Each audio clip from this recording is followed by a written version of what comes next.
पंचैते परमेष्टिनः प्रतिदिनं कुर्वन्तु वो मङ्गलं कुर्वन्तु नो मङ्गलम् अज्ञानतिमिरान्धानां ज्ञानाञ्जनशलाकया नेत्रमुन्मीलितं येन तस्मै श्रीगुरुवे नमः। तस्मै सद्गुरुवे नमः।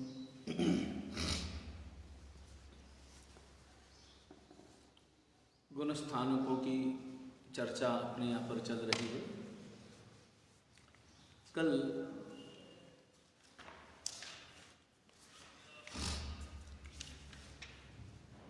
गुण स्थानकों की चर्चा करते हुए उपशम श्रेणी, क्षपक श्रेणी इत्यादि की चर्चा की गई थी। बहुत ज़्यादा गहराई में नहीं जाकर अभी केवल इन गुण स्थानकों की जो व्याख्या है वो हमें समझना है। और गुण स्थानकों की व्याख्या समझने के लिए कर्मों की जो दशा है वो समझना जरूरी है। कर्मों की दशा में 4 प्रकार के बंध की बात वो समझ में आ गई। प्रकृति बंध, स्थिति बंध, अनुभाग बंध और प्रदेश बंध। इन बंध की इस अवस्था को समझने के लिए अगर सरलता से समझना हो, जो कोई प्रारंभ में अभी तत्व ज्ञान के क्षेत्र में जिसने अभी प्रवेश ही किया है, उनको अगर 4 प्रकार के इन कर्मों के बंध के स्वरूप को समझना हो तो उसके लिए एक रुपये का उदाहरण दिया जा सकता है। जैसे 100 की गड्डी, एक गड्डी में कितने नोट होते हैं? 100। एक गड्डी में 100 नोट। ऐसे कुल मिलाकर के 8 बंडल बनाए। कुल मिलाकर के कितने बंडल बने? 8 अलग अलग। 1 2 3 4 5 6 7 और 8। ऐसे 8 बंडल बने और उन 8 बंडलों को बैंक में रखा। कहाँ रखा? बैंक में रख दिया। तो बैंक में रखते ही वो नोट कहाँ चले गए? बैंक में चले गए। वो बैंक के पास में हो गए, बैंक की संपत्ति हो गई। है भले तुम्हारे खाते में, मगर है किसके पास में? वो बैंक में। बराबर। तो ये बंद है। और 8 अलग अलग प्रकार के नोट है, वो प्रकृति बंद हो गए। वो प्रकृति बंद समझो। उसके बाद में किसी ने रुपए जमा कराए 5 साल के लिए, किसी ने जमा कराए 3 साल के लिए, किसी ने जमा कराए 2 साल के लिए। बराबर। ये हुआ स्थिति बंध।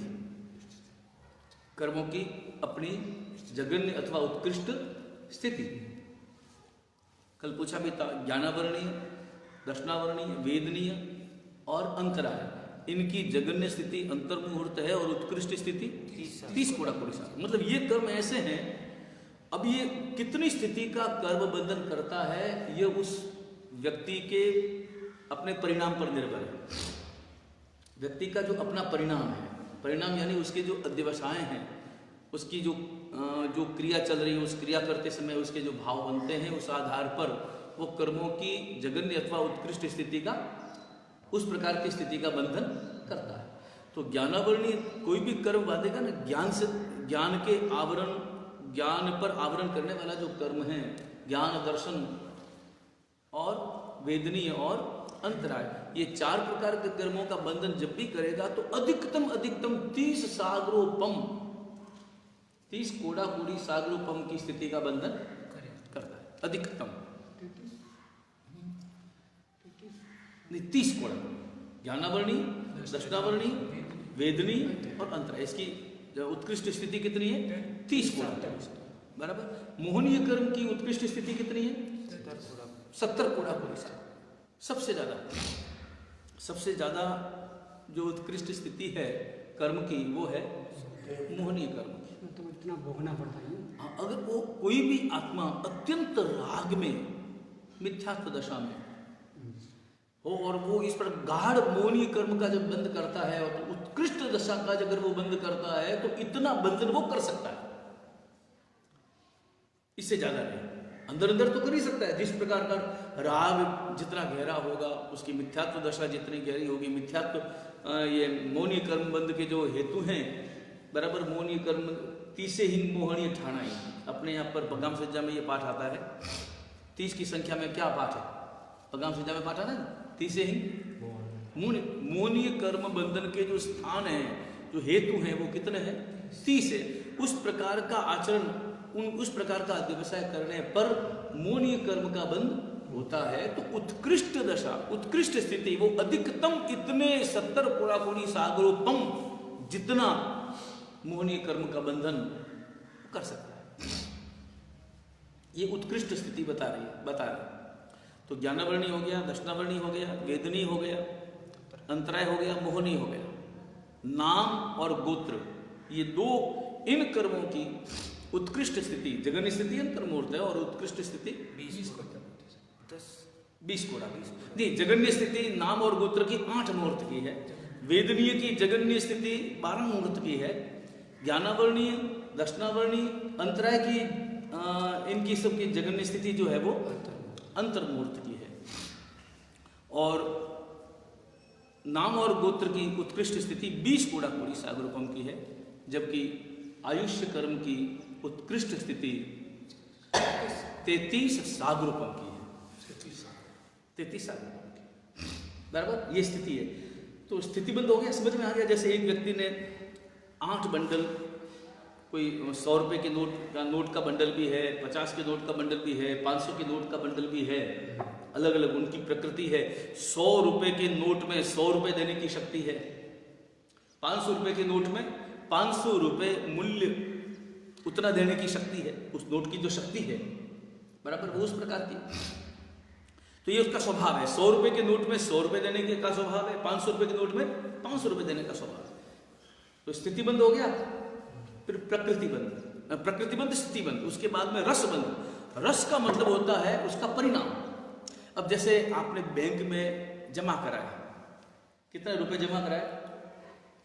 8 बंडल 100 के उतने जमा कराए।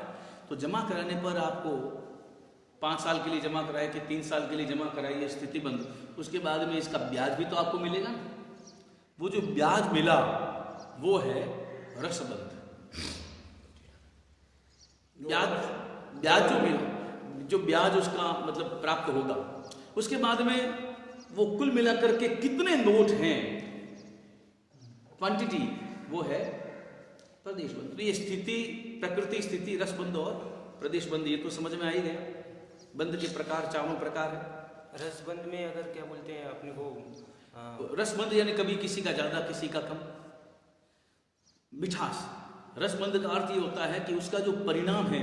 अब ज्ञानावर्णीय कर्म के उदय के संदर्भ में भी तुम सोचो, जैसे शाता अशाता है, बराबर, किसी को उसमें सुख ज्यादा, किसी को उसमें सुख कम, बराबर।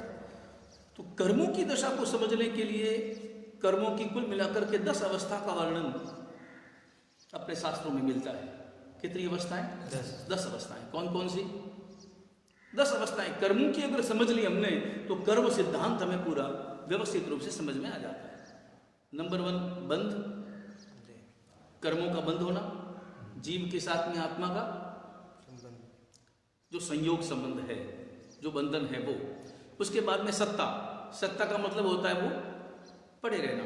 सत्ता का मतलब पड़े रहना। उसी उदाहरण से समझे, जैसे वो नोटों का उदाहरण है। बैंक में आपने रखा, बैंक में रखा, तो अब ये सत्ता में आ गया, अपने पास में आ गया, आपके खाते में आ गया। आपने जो ही पैसे जमा कराए आपके खाते में चले गए, वो सत्ता में पड़े, बराबर। सत्ता। अब उदय, उदय मतलब उन वो कर्मों का कोई भी कर्म उदय में आकर के फल देता है। कोई भी कर्म जब उदय में आएगा तो क्या करेगा?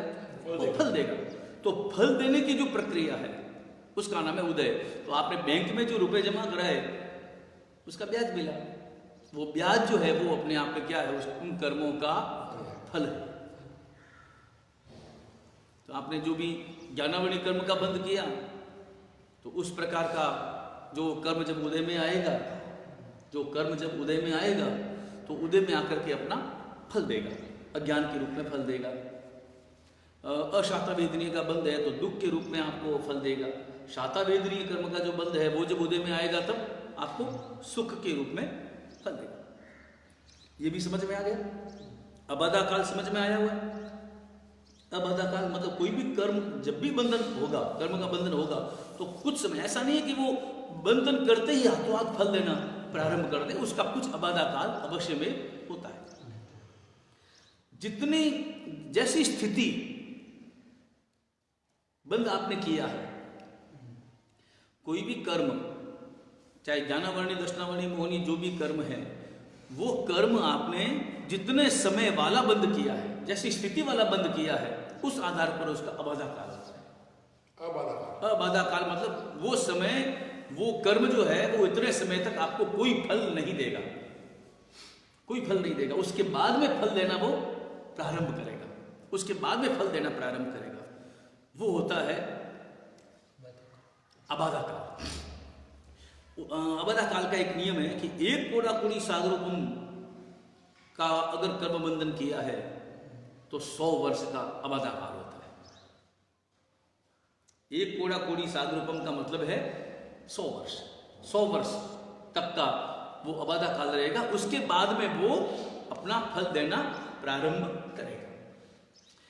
किसी ने 50 कोड़ा कोड़ी सागरोपम का मोहनी कर्म का बंद किया, क्योंकि मोहनी कर्म ही 50 कोड़ा कोड़ी तक जाता है, अधिकतम 70 कोड़ा कोड़ी तक जा सकता है, तो उसका 5000 वर्ष जो है वो अबाधा काल रहेगा। बराबर। अब वो जो कर्म फल देता है वो फल 2 प्रकार से देता है, जिसे शास्त्रों में विपाकोदय और प्रदेशोदय कहा गया है। कि जो कर्म अपना पूरा फल अपने स्वभाव के अनुसार संपूर्ण रूप से देता है वो कहलाता है विपाकोदय। वो कहलाता है, जैसे तुमने बंद किया अशाता वेदनीय कर्म का, और जब उसका उदय काल आया, जब उसका उदय काल आया, तो उदय काल जब आया तो उस वक्त में आपको दुख दे दिया। तो अशाता वेदनीय कर्म का स्वभाव क्या है? दुख देना। तो उसने फल जो दिया वो अपने स्वभाव के अनुसार दिया, स्वभाव के विपरीत फल नहीं दिया। तो स्वभाव के जो अनुसार फल दिया वो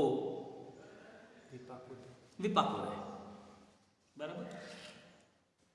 अब कभी कभी ऐसा होता है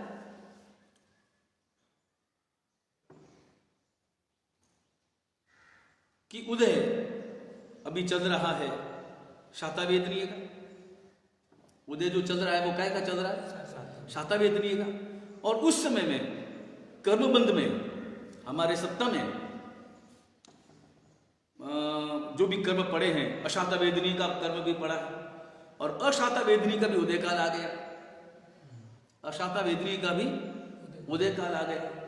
तो उस वक्त में उदय आने वाला जो अशाता वेदनीय कर्म है उसको भी शाता वेदनीय कर्म के साथ ही, शाता वेदनीय कर्म के उदय के साथ ही भोग लेना वो प्रदेश होता है।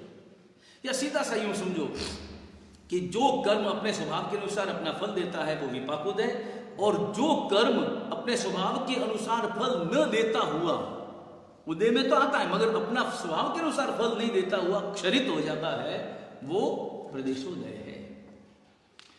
बराबर। ये इस प्रकार के अपने यहाँ पर जो है वो इस प्रकार का होता है, वो उसी के साथ में अपने आप में पूरा हो जाता है। शुभ जैसे शुभ फल का उदय है और उसमें अशुभ आ गया तो उस समय हम सुख का अनुभव करेंगे कि अशुभ का अनुभव? वो जो उदय किसका चल रहा है? शुभ का चल रहा है। तो उदय दोनों का ही उदय है मगर हम भोग रहे हैं उस वक्त में शुभ, तो प्रदेशोदय विपाक जिसका है उसी का अनुभव अपन करेंगे, मतलब सुख का ही अनुभव करेंगे। ऐसा कभी कभी होता है, जैसे उदाहरण के लिए कभी कभी अपने जीवन में भी हम अनुभव करते हैं कि जैसे मान लो तुमने कोई गलती की,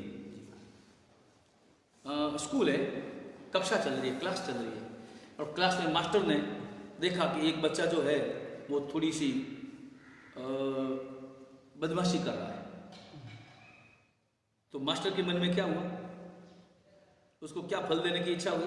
दंड। हाँ, दंड देने की इच्छा हुई कि उसको जो है वो दंड देना है। मगर उसी समय ये हालांकि ये संक्रमण का विषय है, मगर उसी समय उस बच्चे माँ को आया गुस्सा और बच्चे को कहा जब देखो बदमाशी करता रहता है, पढ़ता नहीं, मन में आया और उस बच्चे को खड़ा किया, खड़ा करके पूछा उसको मन में क्या आया था कि पढ़ता है नहीं करता नहीं, मैं प्रश्न करता हूं। तो उसने प्रश्न किया, पहला प्रश्न उत्तर सही उत्तर, दूसरा प्रश्न सही उत्तर, तीसरा प्रश्न सही उत्तर, चौथा प्रश्न सही उत्तर। अब समझो कि उस मास्टर के हृदय में उस बच्चे के प्रति दंड देने का भाव रहेगा या उसकी प्रशंसा करने का भाव रहेगा? दंड देगा तो बदल गया। ऐसे ही कभी कभी ऐसा भी होता है कि किसी ने अच्छा कार्य किया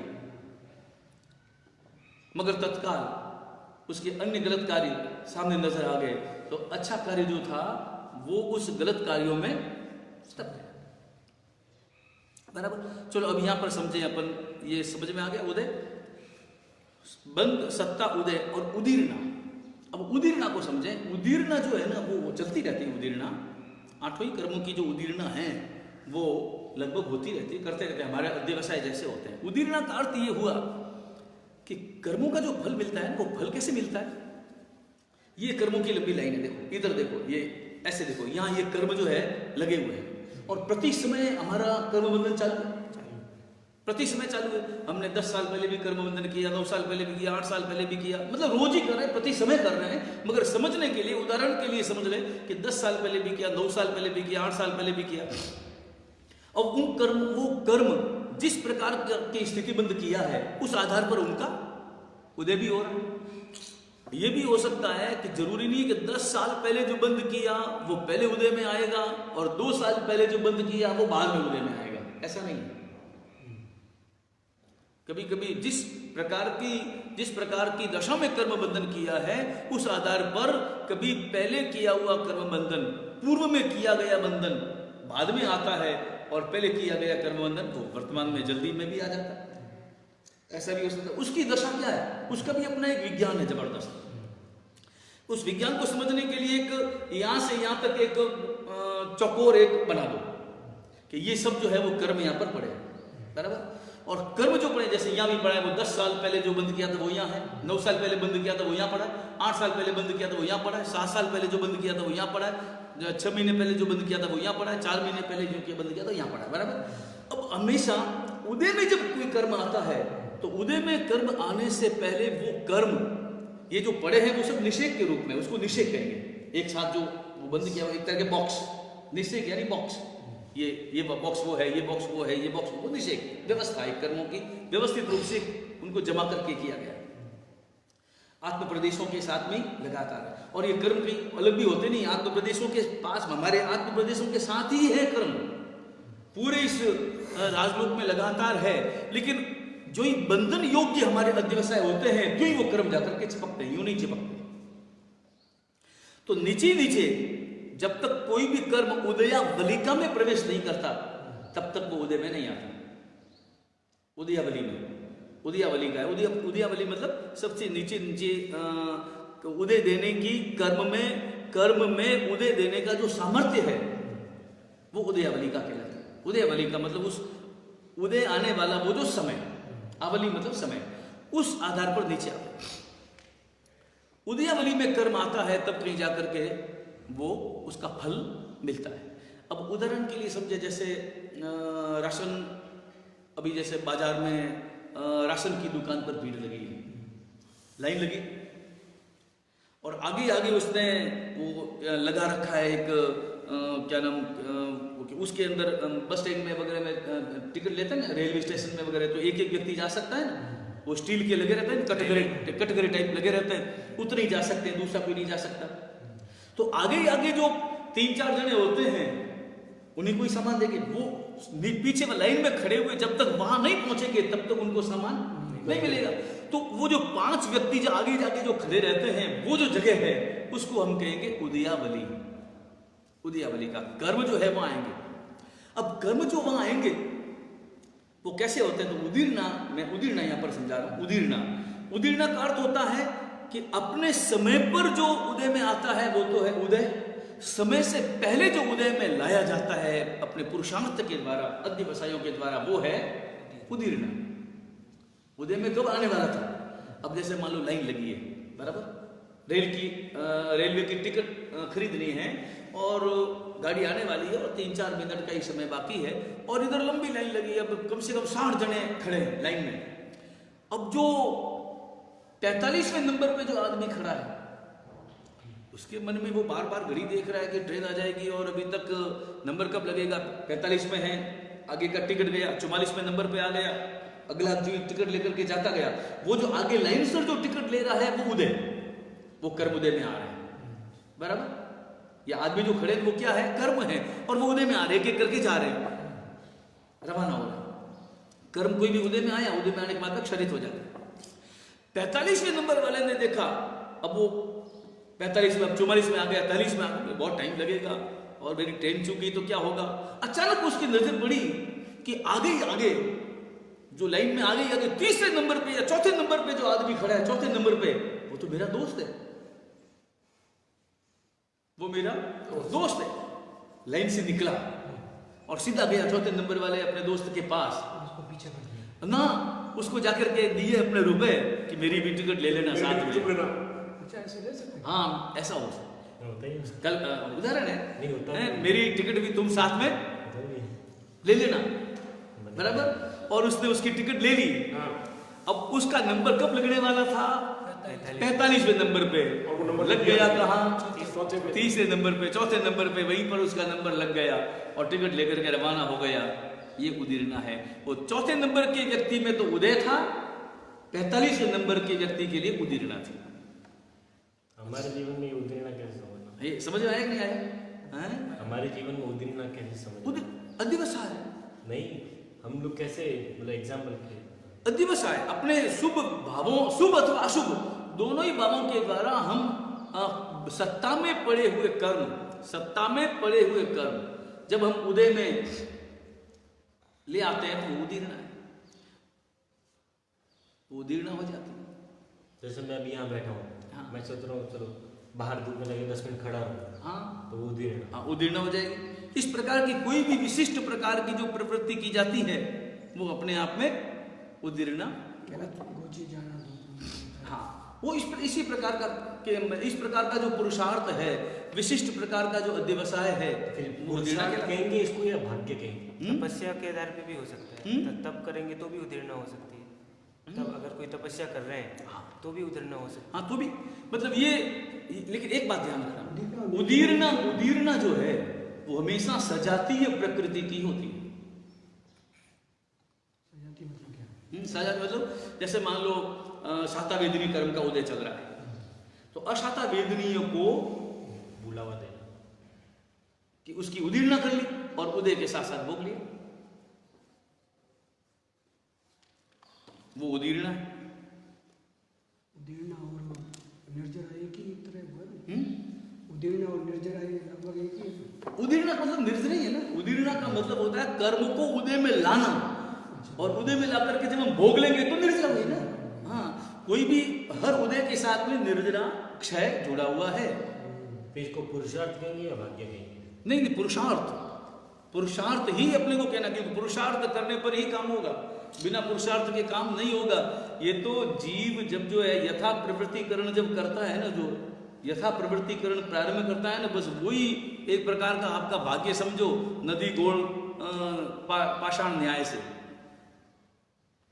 कि वो पत्थर जो है गुड़कता गुड़कता गुड़कता गुड़कता गोल हो गया, उसको गोल करना नहीं पड़ा, किसी ने मेहनत नहीं की, किसी ने पुरुषार्थ नहीं किया, वो अपने आप गोल हो गया। वो आप समझो, वो भाग्य समझो, जो भी समझो। बंद, सत्ता, उदय, उदीर्ण, बराबर। अब इसके बाद में है उद्वर्तना, अपवर्तना। तो पहला क्या बताया मैंने, कुल मिलाकर के कितने बताए? बंद 4 बताए, सत्ता, उदय, उदीर्णा 4 हो गए। फिर उद्वर्तना, अपवर्तना, संक्रमण 7। उसके बाद में उपशमना, निदत्ति और निकाचित। ये कुल मिलाकर कर्मों की 10 अवस्थाएं, बराबर। अब उद्वर्तना, अपवर्तना। उद्वर्तना का अर्थ क्या हुआ? उद्वर्तना यानी कर्मों की स्थिति और कर्मों का रस, अनुवाद, बराबर। इनको उद्वर्तना करना यानी बढ़ाना। हमारे ऐसे अध्यवसाय हो जाते हैं उन अध्यवसायों के परिणाम स्वरूप कर्मों की स्थिति और कर्मों का जो रस है वो हम बढ़ा देते हैं। शाता अथवा अशाता, शुभ अथवा अशुभ, दोनों ही स्थितियों में, दोनों ही प्रकार के कर्मों की स्थिति और रस को बढ़ाना वो उद्वर्तनाकरण है, और घटाना अपवर्तनाकरण है। बराबर? बढ़ाना, घटाना, संक्रमित करना। संक्रमित करना का मतलब ये अपने शुभ अध्यवसायों के द्वारा अथवा अशुभ अध्यवसायों के द्वारा शाता को अशाता में बदलना, अशाता को शाता में बदलना, परिवर्तन करना, स्वरूप में परिवर्तन कर लेना। मगर इसमें दो तीन एक बातें समझने जैसी है।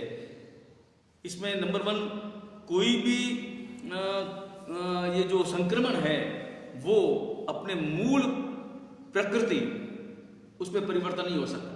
जैसे ज्ञानावरणीय कर्म की प्रकृति कभी भी दर्शनावरणीय में अथवा वेदनीय में, मोहनीय में, किसी अन्य में नहीं बदलेगी। सजातीय संक्रमण ही संभव है। ज्ञानावरणीय के जो 5 प्रकृतियां हैं ज्ञानावरणीय की, वही आपस में संक्रमित हो सकती है।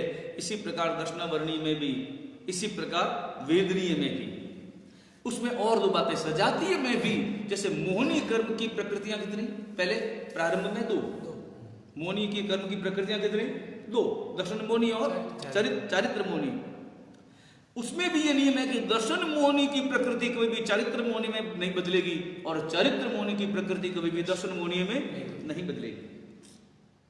ये दर्शन मोहनी की जो 3 प्रकृतियां हैं, मिथ्यात्व है, सम्यक्त्व मोहनी, मिथ्यात्व मोहनी और मिश्र मोहनी है, वो आपस में संक्रमित हो सकती है। इसी प्रकार चारित्र मोहनी की जो 25 प्रकृतियां हैं वो भी आपस में संक्रमित हो सकती है। इसके साथ साथ एक और नियम है, और वो नियम है आयुष्य कर्म के संबंध में। आयुष्य कर्म की 4 प्रकृतियां हैं। कौन कौन सी? नरकायु, तिरंचायु, मनुष्यायु और ये चारों प्रकृतियां भी परस्पर कभी भी संक्रमित नहीं हो सकती है। अगर आपने मनुष्यायु का बंधन कर लिया है तो उसको देवायु में या तिरंचायु में या नरकायु में नहीं बदल सकते हैं। उसमें किसी भी प्रकार का परिवर्तन नहीं हो सकता। ये संक्रमण, बराबर। तो अभी वर्तमान में अपन भी चाहेंगे तो संक्रमण करना, तो किसमें संक्रमण करना चाहेंगे भाई? संक्रमण करना तो चाहेंगे ही चाहेंगे ना। जितने भी हमारे सत्ता में पड़ी हुई अशाता वेदनीय की प्रकृतियां हैं वो सब किसमें बदल जाए? शाता में बदल जाए। ये तो हम चाहेंगे। तो या शाता को अशाता में बदलना चाहेंगे कि अशाता को शाता में बदलना चाहेंगे? अशाता को ही शाता में बदलना चाहेंगे। लेकिन उसके लिए उस प्रकार का अध्यवसाय, उस प्रकार का शुभ पुरुषार्थ अनिवार्य है। लेकिन अगर अशुभ पुरुषार्थ हुआ, अशुभ अध्यवसाय हुए, तो शाता भी अशाता में बदल जाएगी। शाता अशाता में बदल जाएगी, बिल्कुल बदल जाएगी। इसलिए बहुत सावधानी की अपेक्षा है कि हमने शाता वेदनीय मतलब बाल बंद कर रखा है तो कहीं वो अशाता में नहीं बदल जाए। इसको ये समझे कि शुभ कभी भी अशुभ में न बदल जाए, इसके लिए हमें सावधानी प्रतिक्षण रखना अपने विचारों के संबंध में बहुत जरूरी है। शुभ जो है वो कभी भी, शुभ जो है वो अशुभ में नहीं बदल जाए। तो कहां तक समझ में आ गया? बंध, सत्ता, उदय, उदीर्णा, उद्वर्तना, अपवर्तना, संक्रमण, बराबर। ये साथ। अब उसके बाद में अब 3 बची, उपशमना, उपशमना, निदत्ति और निकाची। उपशमना कर्मों की वो अवस्था है, उपशमना जो है वो कर्मों की वो अवस्था है जिसमें उस कर्म का उदय, निदत्ति और निकाचना जिनमें संभव नहीं है, वो उपशमना कर्म। निदत्ति कर्म की वो अवस्था है जिसमें स्थिति और रस में उद्वर्तना अपवर्तना तो होगा, जिसमें उद्वर्तना होगा, अपवर्तना होगा, लेकिन उसमें कर्मों की जो अन्य अवस्थाएं हैं वो निदत्ति कर्म में संभव नहीं है। निदत्ति अवस्था प्राप्त जो कर्म हैं उनमें उद्वर्तना अपवर्तना होगा, बाकी उसमें संभव नहीं है। और निकाचित कर्म की वो अवस्था है जिसमें अन्य कुछ भी संभव नहीं है, न उसका उद्वर्तना होगा, न अपवर्तना होगा, न अन्य किसी प्रकार की न उदीर्णा होगी। बराबर, उसमें किसी भी प्रकार का कोई संभव न उदीर्णा न संक्रमण, क्योंकि एक बार जो कर्म निकाचित हो गया, निकाचित यानी एकदम से अपने यहाँ पर जो उदाहरण दिया जाता है ना, लोहे के गोले में एकदम अच्छे, अग्नि में एकदम से अच्छी तरह से एक में कर दिया है, कील को लोहे के गोले में अच्छी तरह से एक में कर दिया है, अलग किया ही नहीं जा सकता, उनका संक्रमण नहीं हो सकता, उनको भोगे बिना छुटकारा नहीं।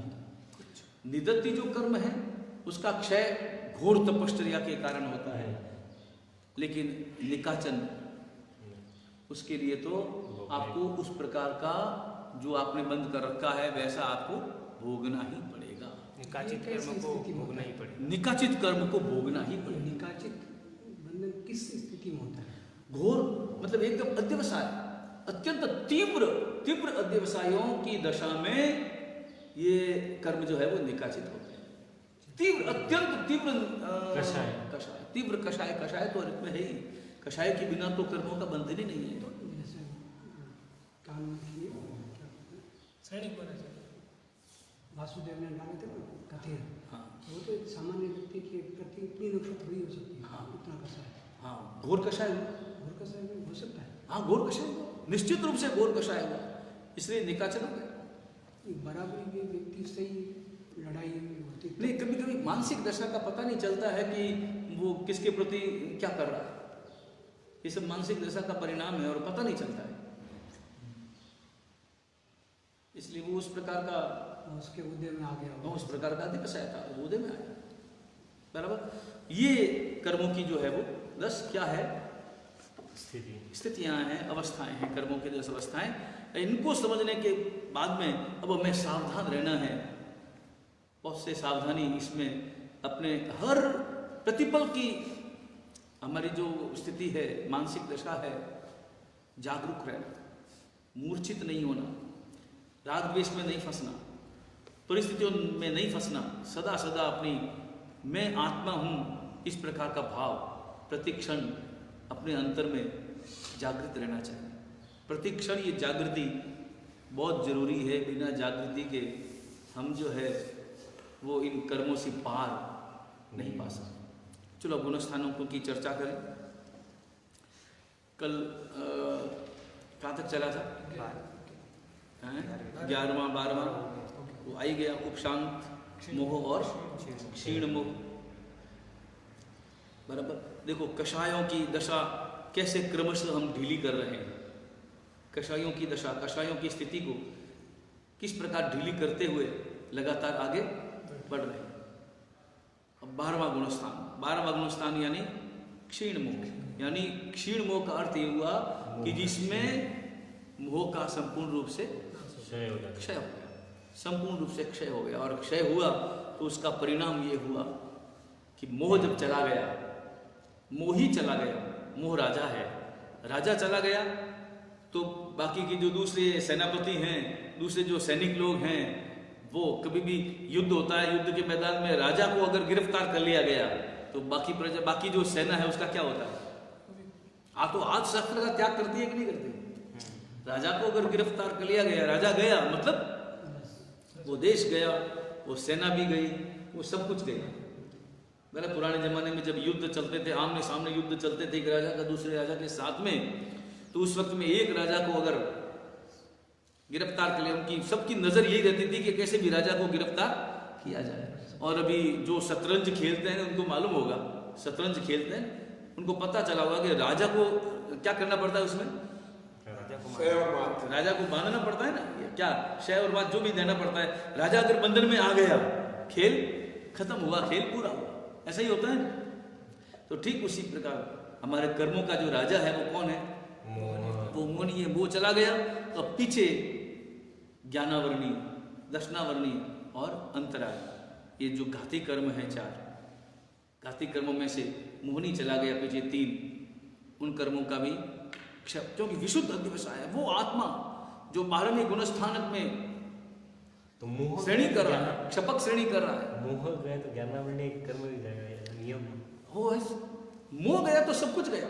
राजयोग ऐसी जबरदस्त तरतमता, विशुद्ध विशुद्ध अध्यवसाय, ज्ञानावरणी, दर्शनावरणी और अंतराय, वो जो साधना है, वो जो पुरुषार्थ है, और वो जो विशुद्ध निर्मलतम जो अध्यवसाय है, परिणाम स्वरूप इन तीनों अन्य घाती कर्मों का भी क्षय हो जाता है, और क्षय होने के परिणाम स्वरूप वो आत्मा केवली बन जाता है, केवल ज्ञान प्राप्त कर लेता है, और केवल ज्ञान प्राप्त करते ही वो 13वें गुण स्थानक में प्रवेश कर देता है।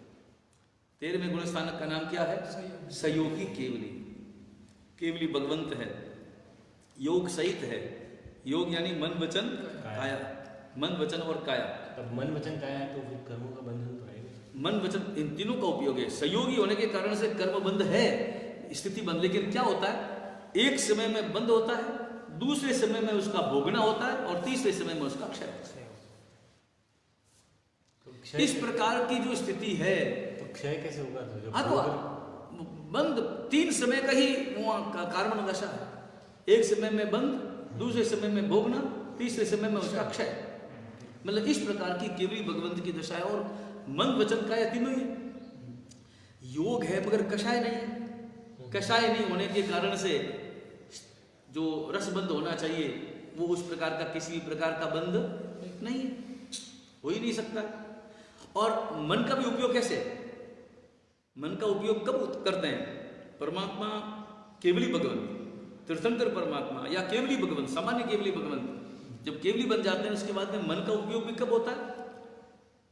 मन का उपयोग होता है जब मन परिविज्ञानी भगवंत, कोई भी मन परिविज्ञानी भगवंत कहीं पर भी हो, मन परिविज्ञानी भगवंत और अनुत्तरवासी देव, वो अपने मन से ही प्रश्न करते हैं, तब वे केवली भगवंत अपने ज्ञान से जानते हैं।